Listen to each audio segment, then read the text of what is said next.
Hello दोस्तों, आप सब कैसे हैं। आई होप आप सब बहुत अच्छे होंगे।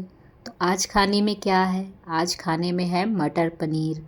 तो आज हम मटर पनीर की रेसिपी शेयर कर रही हूँ आप सबके साथ, जो शादियों में अक्सर हम खाते हैं और वैसा टेस्ट हमें घर में नहीं मिलता। तो मैंने आज शादी वाली मटर पनीर बनाई है, जो शादियों में अक्सर हम खाते हैं और वो स्वाद हमें घर पे नहीं मिलता। तो चलिए फटाफट से बनाते हैं। यहाँ पे देखिए, मैंने 2 पोथी लहसुन ली है छील के, अदरक लिया है, हरी मिर्च और प्याज लिया है। एक बड़े साइज़ की प्याज कट करके ली है। 3 टमाटर लिए हैं। टमाटर ये देसी वाले टमाटर हैं और अच्छे पके होने चाहिए।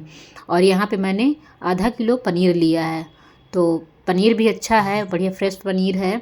और यहाँ पे फ्रेश मटर ली है मैंने। तो फ्रोजन मटर यहाँ पे नहीं यूज़ करेंगे, हम बिल्कुल फ्रेश मटर यूज़ करेंगे, क्योंकि अभी ठंडियों का सीज़न चल रहा है और मटर अभी अच्छी आ रही है। तो यहाँ पे मैंने फ्रेश मटर ली है। अब इधर कढ़ाई में मैंने पानी रख दिया था गर्म होने के लिए, उसमें मटर डाल दिया है। मटर के बाद इसमें मैंने 1 चम्मच नमक डाल दिया है और 1 चम्मच मैंने यहाँ पे शक्कर डाल दी। इससे क्या होगा, मटर हमारी एकदम फ्रेश रहेगी और इसका कलर भी एकदम बढ़िया रहेगा। तो इसमें थोड़ा सा नमक और शक्कर जब भी आप बॉईल करें तो डाल दीजिए। इसके बाद हम पनीर के छोटे छोटे पीस कट कर लेंगे अपने पसंद के अनुसार। जिस हिसाब से आपको पीस चाहिए उस हिसाब से हम कट कर लेंगे। और इधर देखिए, हमारी मटर भी अच्छे से बॉयल हो गई है। देखिए कलर बिल्कुल वैसा ही है, क्योंकि हमने इसमें शक्कर और नमक डाला था, इसकी वजह से कलर मटर का बिल्कुल भी नहीं गया है। तो देखिए बढ़िया सी मटर हमारी पक चुकी है। इसको निकाल के मैंने रख दिया है मटर को साइड में। अब उसी कढ़ाई में मैंने थोड़ा सा पानी डाल दिया है, जो टमाटर लिए थे हमने, इसको भी हम इसमें डाल देंगे और डाल के इनको अच्छे से बॉयल कर लेंगे। इसकी ग्रेवी बनानी है हमें, तो हम ग्रेवी में यूज़ करेंगे। तो इसको अच्छे से मैंने बॉईल कर लिया है। इसको भी निकाल लेते हैं और निकाल के इसका छिलका हटा देंगे और इधर ठंडा होने देंगे। अब इसी कढ़ाई में देखिए मैंने तेल डाल दिया है। अब जो हमने प्याज ली थी कट करके, इसको भी इसमें डाल के अच्छे से फ्राई करना है हमें। तो हल्की सी ये फ्राई हो जाएगी, हल्का सा इसका कलर चेंज हो जाएगा तो हम इसको निकाल लेंगे। तो इसको बस मीडियम आंच में हमें फ्राई करना है। अच्छे से प्याज हमारी पक जाएगी, फिर हम इसकी ग्रेवी बनाएंगे। शादियों में आपने अक्सर देखा होगा, जो मटर पनीर बनती है उसका स्वाद ही बिल्कुल अलग होता है। तो उस तरीके से मैं आज आपको बनाना बताती हूँ कि शादियों में जो बनती है मटर पनीर, वो उस पनीर आप घर पे भी बड़ी आसानी से बना सकते हैं। तो इधर प्याज हमारी पक चुकी थी, उसको भी मैंने निकाल लिया है जार में डाल के। अच्छे से देखिए इसको मैंने पीस लिया है। तो हमारा प्याज का पेस्ट बन चुका है। उसी मिक्सर जार में मैंने अदरक, लहसुन और मिर्च डाल के उसका भी पेस्ट बना लिया है। तो ये इधर हमारा इसका भी पेस्ट रेडी हो चुका है। इसी जार में मैंने टमाटर का पेस्ट भी बना लिया है, वो भी रेडी हो चुका है। अब चलिए फटाफट से बना लेते हैं। तो यहाँ पे कढ़ाई में मैंने सरसों का तेल डाल दिया है। तेल हमारा अच्छे से गर्म हो जाएगा तो मैंने यहाँ पे तेज पत्ता डाल दिया है। 1 चम्मच जीरा डाल दिया है मैंने यहाँ पे। जीरा हमारा अच्छे से तड़क जाएगा। इसके बाद मैंने इसमें जो पेस्ट बना के रखा था अदरक लहसुन का, वो डाल दिया है। वो जैसे ही हल्का सा पक जाएगा, भून उसका कच्चापन ख़त्म हो जाएगा, उसके बाद हम इसमें प्याज वाला पेस्ट डालेंगे। तो इधर हमें अच्छे से इसको थोड़ा भून लेती हूँ। और अगर आप इस तरीके से बनाएंगे तो परफेक्ट रेसिपी है ये, और बिल्कुल परफेक्ट बन के तैयार होगी। जो शादियों में बनती है मटर पनीर ना, वो वाला स्वाद आपको इसमें मिलेगा। तो आप एक बार इस तरीके से बना के देखिएगा, बहुत बढ़िया बन के तैयार होगी। इसके बाद मैंने यहाँ पे जो प्याज का पेस्ट बनाया था वो डाल दिया है। इसको भी डाल के अच्छे से हम भून लेंगे। प्याज हमारी ऑलरेडी पहले से भी पकी हुई है, तो बस इसको थोड़ा सा इसमें अदरक लहसुन के साथ अच्छे से हल्का सा भूनना है, ताकि इसका जो बचा कुचा कच्चापन है वो भी ख़त्म हो जाएगा और बहुत अच्छा सा टेस्ट आ जाएगा।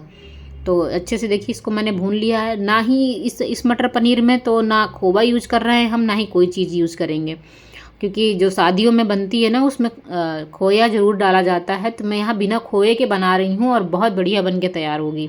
इसके बाद थोड़ा सा पानी डाल दिया है, क्योंकि प्याज हमारी हल्की हल्की सी लग रही थी। तो थोड़ा सा पानी डाल देंगे ताकि प्याज हमारी मसाला नीचे हमारा लगे ना। इसको अच्छे से भून लिया है। अब इसके बाद हम इसमें मसाले डालेंगे। तो यहाँ पे मैंने धनिया पाउडर डाल दिया है, 1 चम्मच बढ़िया सूखा धनिया पाउडर डाल दिया है। इसके बाद मैंने यहाँ पे 1 चम्मच हल्दी पाउडर डाल दिया है। 1 चम्मच मैंने यहाँ पे तीखी वाली लाल मिर्च डाली है और 1 चम्मच यहाँ पे मैंने गरम मसाला और 1 चम्मच मैंने यहाँ पे किचन किंग मसाला डाल दिया है। इसके बाद अच्छे से इसको भी भून लेंगे हम मसालों के साथ में। तो इसको भी अच्छे से हम भून लेते हैं। और देखिए तेल अच्छे से छूट गया है मसाले से हमारा। इसके बाद इसमें थोड़ा सा मैं कश्मीरी लाल मिर्च डाल देती हूँ, जिससे बहुत अच्छा सा कलर आ जाएगा पनीर में। तो इधर मसाले हमारे अच्छे से भून चुके हैं। अब इसमें हम जो ना ग्रेवी बना के रखी थी टमाटर की वो डाल देंगे। जब भी आप ग्रेवी बनाएं तो एकदम पके हुए टमाटर हों, उनकी ग्रेवी बनाएं तो बहुत अच्छी ग्रेवी बन के तैयार होती है। रेड कलर के टमाटर हों, एकदम पके हुए हों, और उसका छिलका निकाल दीजिए। तो इधर मैंने टमाटर डाल के अच्छे से मसाले को फिर से भून लेंगे हम। और देखिए बिना कोई चीज़ के हमारी ग्रेवी बहुत बढ़िया बन के तैयार होगी, बिना खोए की, और एकदम गाढ़ी गाढ़ी सी ग्रेवी बनेगी और बहुत बढ़िया पनीर बन के तैयार होगी। एकदम शादी वाली जो हलवाई बनाते हैं ना, सेम वैसा ही टेस्ट आएगा। इसके बाद मैंने यहाँ पे कसूरी मेथी हाथ में थोड़ा सा क्रश करके डाल दिया है। कसूरी मेथी से बहुत अच्छा सा स्वाद आ जाता है सब्जी में। तो जब भी आप मटर पनीर बनाएं तो इस तरीके से बनाएंगे ना तो बहुत बढ़िया सी पनीर बन के तैयार होगी। तो कसूरी मेथी ज़रूर ही डालें। तो इधर देखिए मसाला हमारा अच्छे से भुन जाएगा। इसके बाद हम जो मटर रखी थी बॉयल करके वो डाल देंगे। इसको भी थोड़ा सा हम मिला देंगे मसालों के साथ में। अब इसमें हम पानी डालेंगे जितना हमें पानी की ज़रूरत है। तो यहाँ पे मैंने मिक्सर के जार में जो भी मसाला लगा होगा वो निकल जाएगा, तो मैंने इसी मिक्सर के जार में थोड़ा सा पानी लेके डाल दिया है। तो अभी थोड़ा सा ज़्यादा गाढ़ी लग रही है सब्जी हमारी ग्रेवी, तो इसके बाद हम इसमें थोड़ा और पानी डालेंगे। तो आपको जितनी ग्रेवी चाहिए उस हिसाब से आप इसमें पानी डाल लीजिए। तो इसमें मैं पानी और डाल देती हूँ और एक बार देख लेते हैं इसको अच्छे से मिक्स करके कि थोड़ा गाढ़ी है या पतली है, उसी हिसाब से हम इसमें पानी और लेंगे। और देखिए कितनी अच्छी ग्रेवी हमारी बनी है। अभी ये जब पक के रेडी होगी ना तो बहुत बढ़िया इसमें टेक्सचर आ जाएगा, बहुत अच्छा सा कलर आ जाएगा। इसके बाद जो पनीर के पीस हमने रखे थे कट करके वो डाल देंगे और अच्छे से इसे मिक्स कर देंगे और ढक के हम इसे 4-5 मिनट के लिए अच्छे से पकाएंगे मीडियम आंच पे। तो इधर मैंने ढक दिया है, उसको पकने देंगे। इसके बाद हम इसको चेक कर लेते हैं। तो देखिए अच्छे से हमारी पनीर पक के रेडी हो चुकी है। देखिए कितनी बढ़िया बन के तैयार हुई है और लग रही है ना बिल्कुल जो शादियों में आप मटर पनीर खाते हैं बिल्कुल वैसी लग रही है। तो अब इसमें एक चीज़ बाकी है वो है मलाई। तो यहाँ पे मैं फ्रेश मलाई डाल रही हूँ, जो घर पे दूध आता है उसकी मलाई है। आपके पास मार्केट वाला अगर हो तो वो डाल सकते हैं क्रीम। तो यहाँ पे मैं घर पे जो मलाई होती है उसका मैं मलाई डाल रही हूँ। और देखिए कितनी अच्छा कलर आ गया है। इसको थोड़ी देर ढक देंगे ताकि और अच्छा सा कलर आ जाए इसमें। और देखिए कितनी बढ़िया दिख रही है, देखने में बहुत अच्छी है, बहुत स्वादिष्ट बनी है। अब मैं लास्ट में नमक डाल रही हूँ क्योंकि मैं आगे नमक डालना भूल गई थी।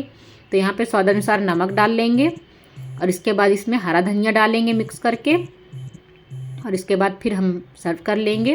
तो देखिए कितना अच्छा कलर आया है, टेक्सचर बहुत बढ़िया है और बहुत अच्छी सी खुशबू आ रही है। और ढेर सारा हरा धनिया डाल के मैं इसको सर्व करूँगी। और देखिए कितनी बढ़िया दिख रही, बेहतरीन सी सब्ज़ी बन के तैयार हुई है मटर पनीर की। अगर आप एक बार इस तरीके से बनाएंगे ना तो आप शादियों वाली पनीर मटर पनीर को मिस नहीं करेंगे कि घर में हम काश ऐसी पनीर खा पाते। तो देखिए कितनी अच्छी बन के तैयार हुई है, बहुत अच्छा कलर आ गया है, टेक्सचर बहुत अच्छा है और लग रही है ना बिल्कुल शादियों वाली मटर पनीर। तो इसको मैंने नान के साथ सर्व किया है। घर पे ही नान बनाया, थोड़ा सा गाजर का हलवा और पुदीने की चटनी के साथ सर्व किया है। अगर आपको मेरी रेसिपी पसंद आई हो दोस्तों तो प्लीज़ लाइक शेयर कमेंट ज़रूर करिएगा और चैनल को सब्सक्राइब करना मत भूलिएगा। और जो आपको रेसिपी बना के खिलाए उसको शेयर करिएगा। Thank you.